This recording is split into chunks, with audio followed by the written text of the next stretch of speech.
Le sélectionneur de l'Afrique du Sud, Hugo Broos, a ouvertement critiqué l'organisation de la Coupe d'Afrique des Nations, qui se déroule actuellement au Maroc. Après la défaite de son équipe face à l'Égypte, il n'a pas hésité à partager son indignation face aux conditions d'accueil des supporters dans les stades. Broos a révélé que sa femme, présente dans les tribunes, avait eu peur en raison du chaos qui régnait avant même le coup d'envoi.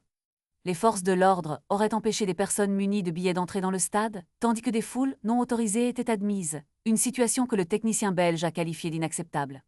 Ce constat alarmant est renforcé par la faible affluence observée dans les tribunes depuis le début de la compétition.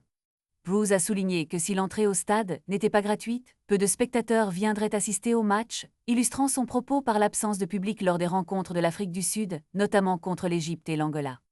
Nostalgique des précédentes éditions de la CAN, il a regretté le manque d'enthousiasme populaire, se remémorant l'ambiance festive des tournois passés, notamment celui de 2017 au Gabon, où le soutien des fans était palpable.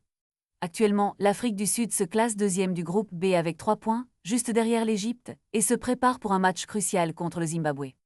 Les joueurs de Broos doivent impérativement valider leur qualification pour les huitièmes de finale lors de cette rencontre prévue ce lundi à 17h. La pression est forte et les attentes des supporters sud-africains sont élevées, mais l'organisation calamiteuse de l'événement risque de ternir l'éclat de cette compétition tant attendue. Alors que le tournoi continue, les critiques de Broos soulignent des enjeux importants sur la manière dont les événements sportifs sont gérés et l'impact que cela a sur les joueurs et les fans. À l'approche de leur prochain match, la question demeure, l'Afrique du Sud parviendra-t-elle à surmonter les obstacles organisationnels et à se qualifier pour les phases éliminatoires ?